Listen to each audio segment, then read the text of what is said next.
दोनों की कांग्रेस पार्टी की सरकार थी, उसको चोरी किया, परे किया और उन्होंने अपनी सरकार यहां भ्रष्ट सरकार वापस ले आई।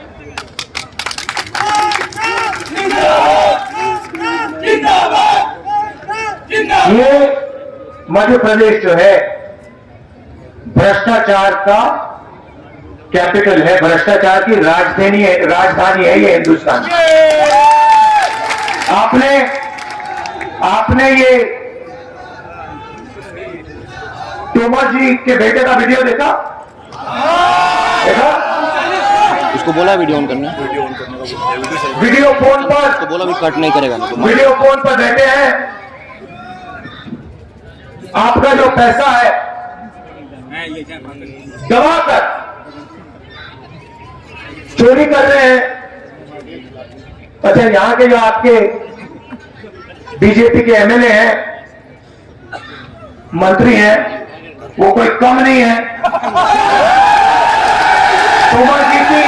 तोमर जी की और उनकी रेस चल रही है, कौन मध्य प्रदेश से के जनता से, किसानों से, मजदूरों से ज्यादा पैसा चोरी करेगा।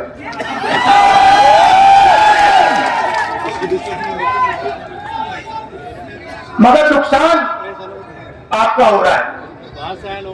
मैंने बेरोजगारी की बात की, भाइयों और बहनों, रोजगार अरबपति नहीं देते हैं।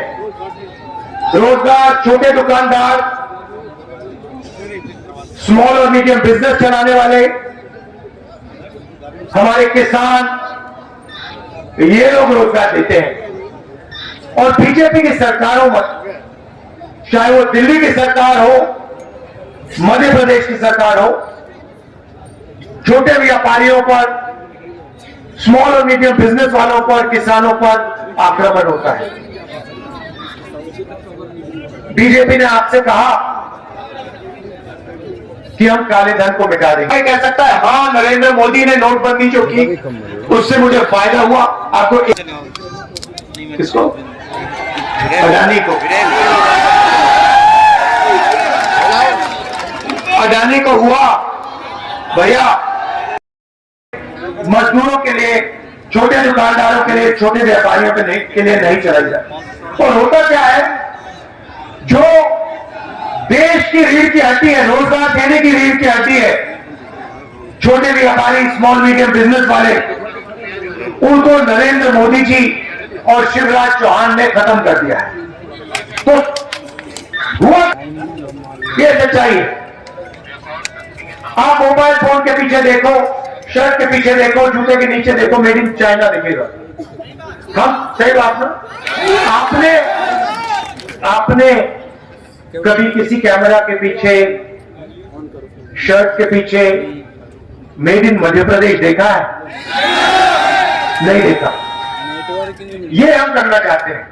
मैं चाहता हूं हमारी सरकार आने के बाद यहां जो लाखों करोड़ों युवा है वो बेरोजगार ना रहे, वो फैक्ट्रियों में काम करें। और ऐसा एक दिन आए जब चाइना में कोई युवा हो, वो अपना मोबाइल फोन निकाले, उसके पीछे देखे, उसके पीछे लिखा हो मेड इन मध्य प्रदेश,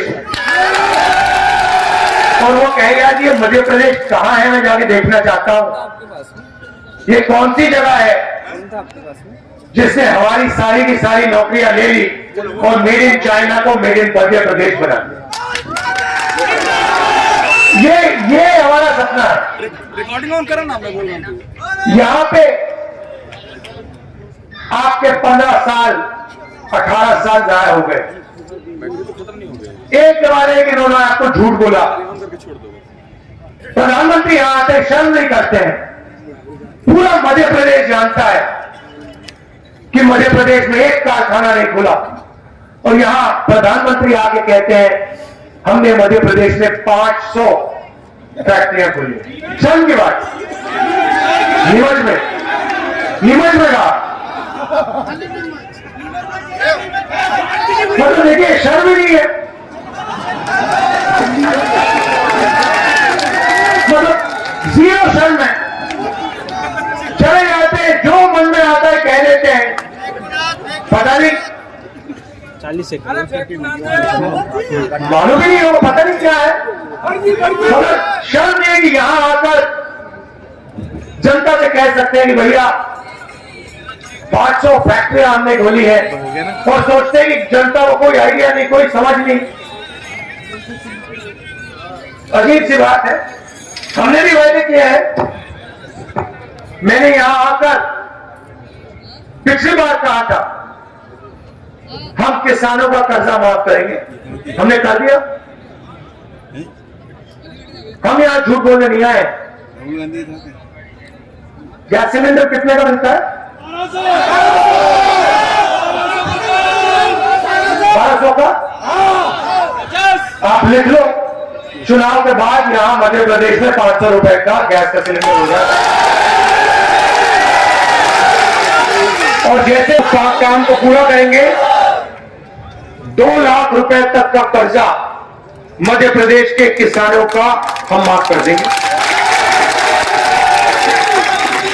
मैंने तो अपने चीफ मिनिस्टर से कह रखा है, कर्नाटक, राजस्थान, हिमाचल, चीफ मिनिस्टर से कह रखा है, देखिए जितना पैसा बीजेपी के लोगों ने अरबपतियों को दिया है, जैसे हमारी सरकार आएगी गेहूं के लिए 2600 रुपए प्रति क्विंटल आपको मिलेगा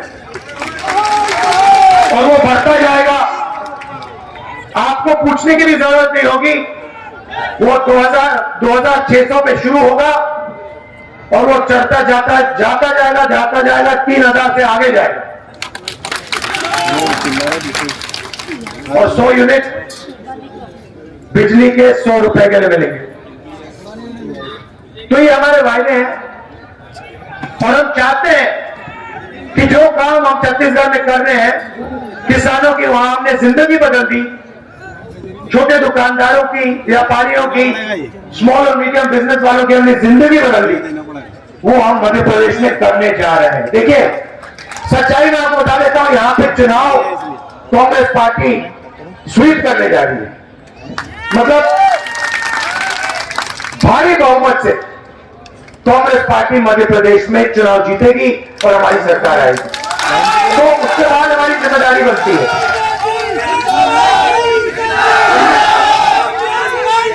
भाइयों बहनों, एक और बात मैं आपसे कहना चाहता हूं जो शायद नहीं जाने दे रहे पीछे, ये देश के लिए पीछे नहीं खड़ा और मध्य प्रदेश के लिए स्टेज में बहुत जरूरी है। आपने सुना ना, जहां भी जाते थे कहते थे मैं ओबीसी हूं। अब जब से मैंने जाति जनगणना की बात शुरू की है, तब से नरेंद्र मोदी जी कह रहे हैं हिंदुस्तान में कोई जात नहीं है, सिर्फ गरीब है।